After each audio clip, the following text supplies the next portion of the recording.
The little girl at the fence pointed up at the patch over his heart and said 8 words that stopped the engine of his whole life. "Where did you get my granny's bluebird?" The man everyone called Ghost looked down at the child gripping the pickets of a white farmhouse fence in a town he had never set foot in, and then down at his own cut, at the small hand-stitched square of cloth he had worn over his heart for 60 years. A crooked little bluebird, one wing higher than the other, faded almost to nothing. And he felt the back of his neck go cold in the warm Georgia afternoon. It was the only thing in this world that had ever belonged to him. It was the only thing anyone had ever given him, and no one alive, in 6 decades of asking, had ever once known what it was. "It's not your granny's, sweetheart," he said gentle, "the way you correct a child about something small. It's mine. I've had it my whole life." The little girl shook her head, certain in the way only 7-year-olds are certain. "No, mister," she said. "That's Granny May's bluebird. She makes the wing crooked so you know it's hers. She taught me." And in the house behind her, the house Ghost did not know, could not have known, was the house where he had drawn his first breath. A screen door creaked open. The town was one of those small green Georgia places that the new highway had forgotten. A courthouse square, and a feed store, and a few streets of old houses under old oaks dripping Spanish moss, the kind of town a man rides through in 4 minutes and never thinks of again. Ghost had not meant to be there at all. He was running a few miles ahead of his charter on a memorial ride up out of Florida, lost in the kind of empty road thoughts a man falls into after 300 miles, and his old shovelhead had started running hot in the wet Georgia heat.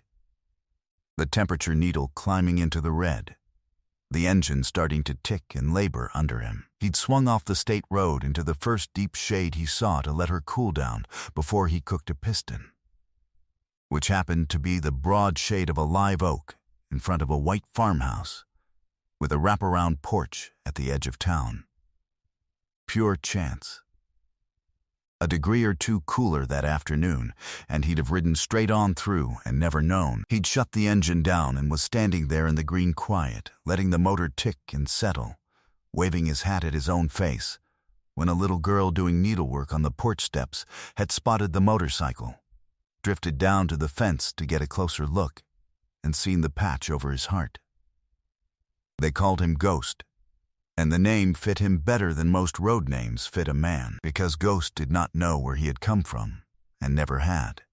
He'd been left as a newborn on a cold December morning in the vestibule of a Catholic church 200 miles from that Georgia town, wrapped in a thin blanket, with no note, no name, nothing. Nothing except a small square of cloth tucked into the folds, a clumsy hand-embroidered bluebird with one wing stitched higher than the other. The sisters had logged it. Infant male, abandoned, found with a homemade cloth. They'd done their best, and then the orphanages and the foster homes had done their worst, and the boy had grown up the way those boys grow up, rootless, watchful, belonging to no one and no place, moved along every time he started to feel at home. He was 62 years old now, and he had never once in his life been able to answer the simplest question a person can be asked. "Where are you from?" He was from nowhere. He came from no one. He'd lived in 11 houses before he was 12 and learned not to unpack the paper sack he kept his things in, because unpacking was just packing you hadn't done yet. He'd run off at 16 and been running, in one way or another, ever since. A man who got restless the moment a place started to feel like his, because feeling like a place was his had only ever meant it was about to be taken away. The only family he had ever found was the club. The brothers, who'd taken in a man with no past and asked nothing about it, who'd given him a name when he didn't have a real one and a place at a table when he'd never had a table. And the only piece of his own beginning he owned was that little crooked bluebird which he'd carried through every move and every hard year and finally, decades ago, stitched onto his cut, over his heart, where the one mystery of his life rode with him everywhere he went. He'd shown it to 100 people. He'd asked 100 more, old-timers, tailors, a museum woman once, anybody who might know what the stitch meant or where it came from. No one had ever known a thing about it. He had long since stopped expecting to. Before we go on, do me a kindness. Tap subscribe and drop the name of your hometown in the comments below, wherever in this world you're listening from, where you're from. Because this is a story about a man who never could answer that, and I read every single one of your answers. Now stay close. Because that screen door opening was about to give a 62-year-old orphan the one thing he'd given up ever having. Her name was May, and everyone in that town and that family had called her Granny May for so long that the young people had mostly forgotten she'd ever been anything else. She was 80 years old, and she had lived in that white farmhouse her entire life, born in the front bedroom, married off the porch, widowed in the kitchen, and never once moved away. She was the kind of old Southern woman who was all soft voice and iron spine, who'd buried more grief than she ever spoke of, and met all of it with a needle in her hand, because the women in her family had always sewn, and stitching was how May had held herself together through 80 years of a hard and quiet life. She had taught her daughters to embroider, and her granddaughters, and now she sat on the porch in the long afternoons teaching her great-granddaughter Ruby, 7 years old, the family stitches, and the first one she taught every girl, the way her own grandmother had taught her, was the bluebird. "You make the one wing crooked," she always said. "That way it's ours. That way anybody'd know it anywhere." But there was a grief in Granny May that none of those girls knew the whole of. A grief from before any of them were born. When May was 18 years old, in a harder and crueler time, she had gotten in trouble the way girls got in trouble then, and her father, a hard man, a proud man, a man whose name the family still spoke carefully, had decided how it would be handled. The baby, a boy, had been born in that front bedroom on a cold December night with only a midwife and May's grim-faced mother in the room. May had held him for 1 hour, in the lamplight, while her father made arrangements in the next room. And in that 1 hour, knowing in her bones what was coming, the girl had done the only thing she could think to do. She'd taken the bluebird square she carried in her sewing kit, the crooked little bird that meant ours, and she tucked it deep into the baby's blanket where no one would think to take it out, so that wherever they sent him, some piece of her would go too. Then they took him, and 3 days later her father told her the baby had died, told her it was a mercy, told her never to speak of it again, and forbade her even a grave to visit, said there'd been no money for a stone, said the less said the sooner mended. May had not believed it was a mercy, not for one day of the 62 years that followed. She marked the boy's birthday every December of her life, quietly, alone, with a candle she lit in the front bedroom and told no one about, and she stitched a bluebird onto something every single year. She had grown old and gray and outlived the hard man who'd done it, mourning a child she'd been allowed to hold for exactly 1 hour. She had no way of knowing the truth, that her father had not buried that baby at all, but had driven 200 miles in the dark and left him in a church vestibule, with a bluebird stitched into his blanket, and lied to his daughter for the rest of his life to cover what he'd done. So there were two people who had been robbed by one cruel decision in 1 hard hour, 62 years before. A mother who'd grieved a son who never died, and a son who'd grown up believing no one had ever wanted him. And neither one of them had ever done a single thing wrong. Ruby was not going to let it go. She had been raised on Granny May's bluebird. She could stitch the crooked wing herself, and she knew with the absolute conviction of a child that the bird on the scary motorcycle man's jacket was Granny's, and that this required an adult immediately. And Ghost was rattled in a way he could not have explained. He'd been asked about the patch 1,000 times, but no one had ever recognized it. No one had ever said that's ours, and a child saying it with such flat certainty had put a strange pressure behind his ribs. Part of him, the part that had learned a long time ago that hoping for a past only ever ended one way, wanted to swing a leg over the shovelhead, hot engine or not, and ride out of that town and never think of it again. He'd felt the flicker of something like this before, a face in a crowd, a name on a sign, and it had always come to nothing, and the nothing had always cost him for days. His hand actually went to the ignition. The bird wasn't unique, he told himself. Lots of grandmothers stitched birds. It didn't mean a thing. Then the girl turned and ran up the porch steps hollering for Granny before he could talk himself onto the highway, and the screen door opened, and an old woman was coming out onto the porch. Small and straight-backed, drying her hands on her apron, squinting down at the commotion at her fence. "Ruby, honey, what in the world?" she started, and then she got close enough to see what her great-granddaughter was pointing at, close enough to see the small faded square of cloth over the stranger's heart, and Granny May stopped on the third step as if she'd walked into a wall. For a long moment, she did not move and she did not speak. Her eyes were fixed on that patch, on the crooked-winged bluebird she had stitched in lamplight as a terrified 18-year-old and tucked into a dying no. A living baby's blanket 6 decades ago. The bluebird, she had been certain, was in the ground with her son. Her hand came up to her mouth.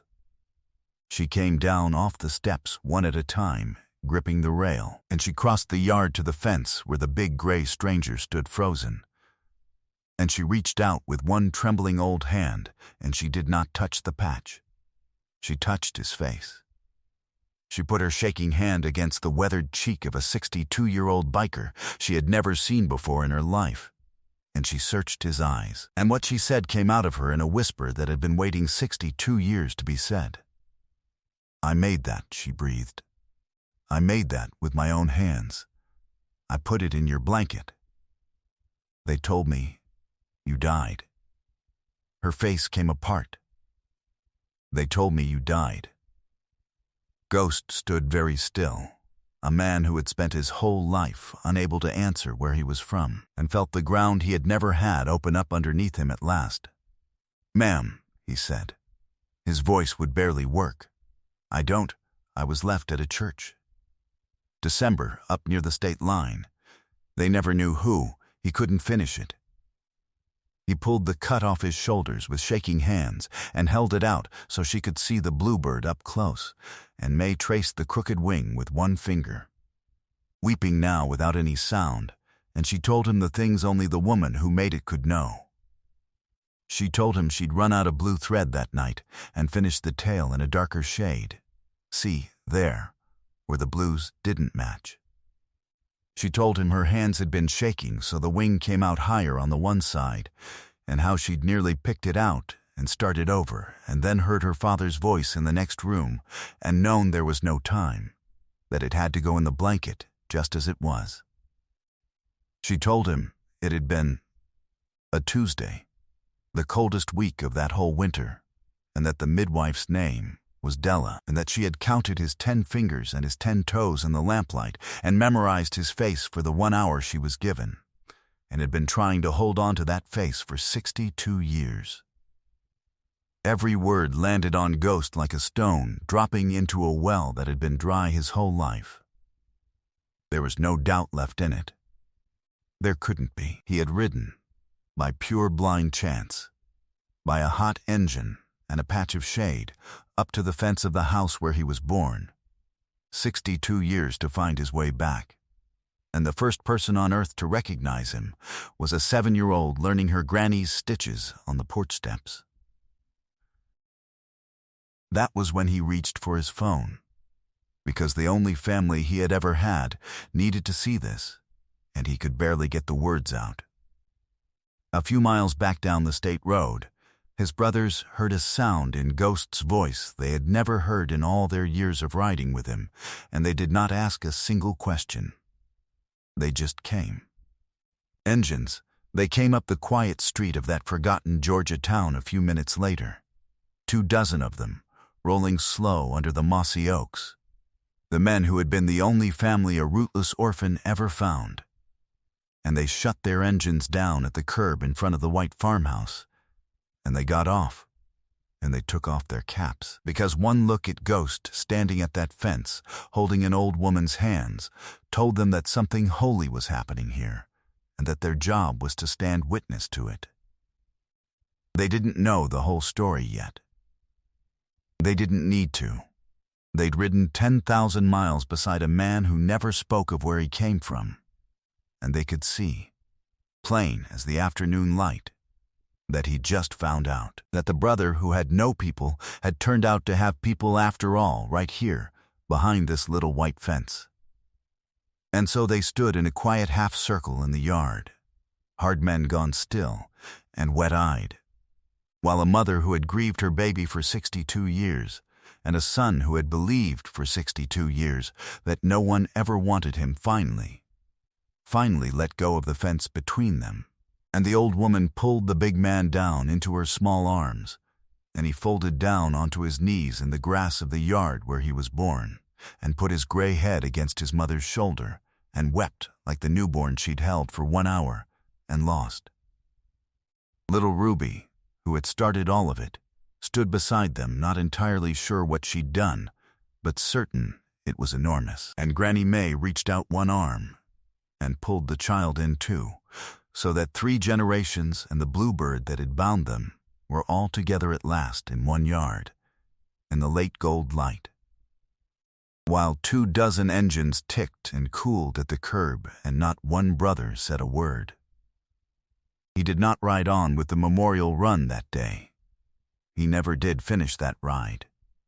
He stayed. He moved into the front bedroom of the house where he'd been born, the room where May had held him for 1 hour, and he spent the years she had left being her son out loud, in the daylight, the way neither of them had ever been allowed. He fixed the things in that old house that 60 years of widowhood and tight money had let go. The porch that sagged, the gutters, the back fence, the way he'd once fixed bikes, because it turned out a man with no roots had spent his whole life learning to put broken things back together and had only ever been waiting for something of his own to mend. The brothers came through on Sundays and got to know his mother, and May, who had spent 60 years being the one who held everyone else together with a needle, got to be fussed over at last by 24 enormous men who called her ma'am and ate everything she set out. Ruby taught her newfound great-great-uncle the bluebird stitch, and his were worse than a 7-year-old's, and that became the family joke. And on the porch the first evening, before any of that, May had told him the thing she'd carried longest, that she had named him in that 1 hour. Before they took him, a name no one else on earth had ever known. She had named him Jonah. It means dove, she said, holding his rough hand in both of her thin ones. I named you for a bird, so you'd know how to find your way home. And he had, in the end. By the longest, hardest road a man ever traveled, with the very thing she'd sewn into his blanket, riding over his heart the whole way. He had found his way home. The brothers still called him Ghost out of habit, but he wasn't one anymore. A ghost is a man with no past and no place. Jonah had both now. He had a name his mother gave him, and a house he was born in, and a great niece who'd known him by his patch, and the bluebird over his heart wasn't a mystery he carried alone anymore. It was a map that had finally, against all the odds in this world, brought him back. People spend their whole lives asking the small question, the one that seems like nothing. Where are you from? And for some folks, the answer is so easy they never think on it twice. But there are others out there riding the long roads with no answer at all, certain they came from nowhere and belong to no one, certain it's too late and the door's long closed. And every so often, the road bends, by chance or by something more than chance, right up to a white fence in a town they never meant to stop in. And a child looks up and recognizes the one piece of them they never understood, and a screen door opens, and it turns out they were never from nowhere at all. They were just a long time getting home. If this story reached you today, if you believe that it is never too late to find where you came from, and that love can wait 60 years and still be there when you finally pull up to the fence, give it a like and share it with someone who needs to hear it. Subscribe so you never miss the next story. And down in the comments, tell me where you're from, the real answer, the one that means home, and tell me about the long way round you took to get there.